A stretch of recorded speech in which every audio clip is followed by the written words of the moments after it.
ओम शांति। Brahma Kumari youth wing Punjab zone channel में आपका हार्दिक स्वागत है। इस चैनल पर युवा पीढ़ी को सशक्त करने के लिए भिन्न भिन्न विषयों पर आधारित युवा संबंधी कार्यक्रम प्रस्तुत किए जा रहे हैं। इन कार्यक्रमों में हमारे राजयोगी बहनें तथा भाई अपने अनुभवों के आधार पर चर्चा करते हैं। आपके मन में इन विषयों से संबंधित कोई प्रश्न हो तो आप हमें कमेंट बॉक्स में अवश्य लिखें। हम आपके इन प्रश्नों के उत्तर अपने इन्हीं एपिसोड में देने का पूरा प्रयास करेंगे। यदि आप ऐसे ही विषयों को सदैव सुनना चाहते हैं तो हमारे इस YouTube चैनल को अवश्य सब्सक्राइब करें ताकि आपको हमारे आने वाले विषयों की जानकारी सहज मिलती रहे।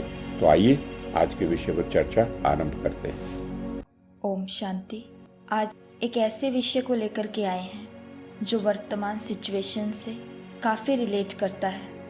विषय है फियर यानी डर अथवा भय। आप विचार कीजिए, क्या आपने अनुभव किया है कि जब भी हमारा मन किसी डर से भरा रहता है तो उस समय कार्य के प्रति, रिश्तों के प्रति, अपने कैरियर या फ्यूचर के प्रति हमारी एकाग्रता कम हो जाती है। हमारा सारा ध्यान डर की ओर चला जाता है।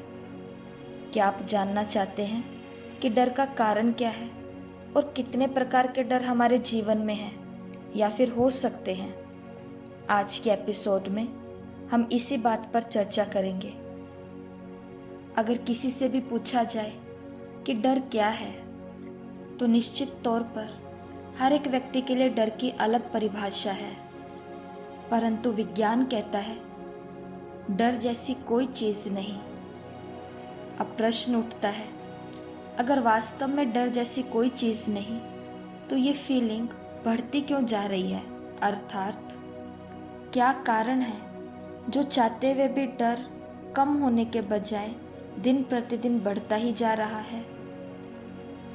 हम आपको ऐसे 4 कारण बताएंगे जिसमें आपको ये भी स्पष्ट हो जाएगा कि मन में कितने प्रकार के डर हैं अथवा हो सकते हैं। तो सेल्फ चेकिंग से हम आज की चर्चा की शुरुआत करते हैं।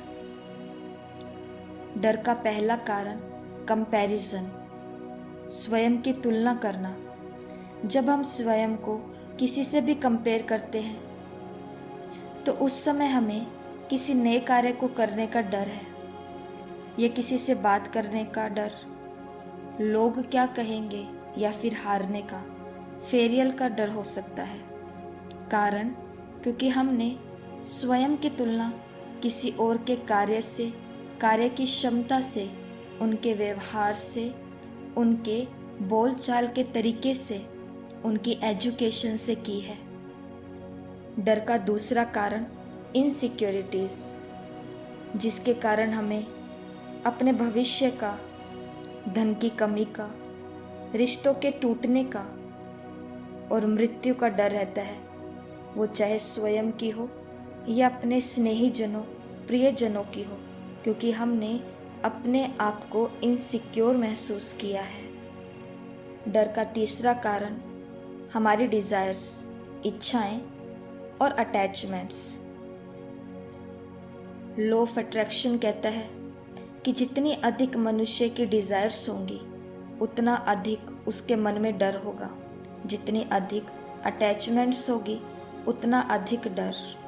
अटैचमेंट चाहे रिश्तों से हो, अर्थात व्यक्तियों से हो, किसी वस्तु से हो या स्थान से हो, लेकिन जितनी अधिक अटैचमेंट होगी उतना ही अधिक उस चीज़ को, उस व्यक्ति को, उस स्थान को खोने से या छोड़ने से डर होगा।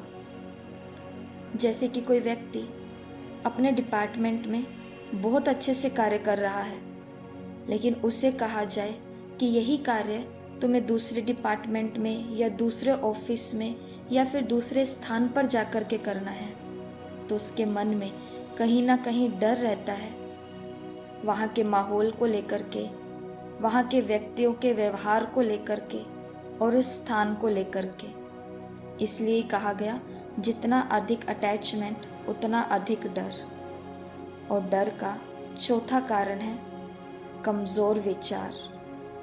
जब हम अपने आसपास विपरीत परिस्थितियों को देखते हैं तो मन में एक विचार आता है कि कहीं मेरे साथ भी ऐसा ना हो जाए, मेरे प्रियजनों के साथ भी ऐसा ना हो जाए, और यही विचार डर का कारण है।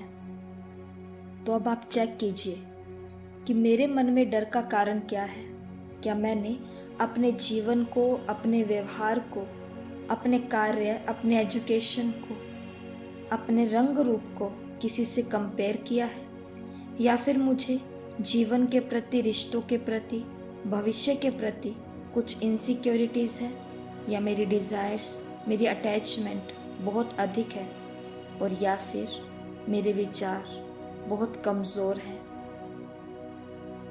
अगर बात कमज़ोर विचारों की जाए तो यहाँ हम आपको एक सत्य घटना से अवगत करवाना चाहेंगे। एक बार एक नेवी ऑफिसर अपने इंटरव्यू के लिए कैप्टन के सामने बैठे थे। कैप्टन ने उनसे एक प्रश्न पूछा कि ऑफिसर आप बताइए कि अगर जहाज समुद्र के अंदर डूबने लगे, अर्थात ऐसा तूफान आए जो जहाज को हिलाने लगे, ऐसी सिचुएशन में आप क्या करेंगे? ऑफिसर ने कहा कि सर, मैं शिप एंकर छोड़ दूंगा, अर्थात वो चेन जो शिप को किसी तरीके से बचा लेगी।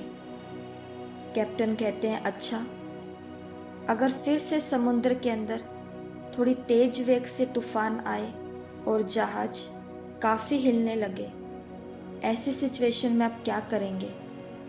ऑफिसर कहते हैं कि सर, मैं दूसरा शिप एंकर छोड़ दूंगा। कैप्टन कहते हैं अच्छा, अगर अब समुद्र के अंदर उससे भी ज़्यादा तेज वेग से तूफान आए और अब तो पानी भी जहाज के अंदर आने लगा है, ऐसी सिचुएशन में आप क्या करेंगे? ऑफिसर फिर से कहता है कि सर, इस बारी मैं तीसरा शिप एंकर छोड़ दूंगा।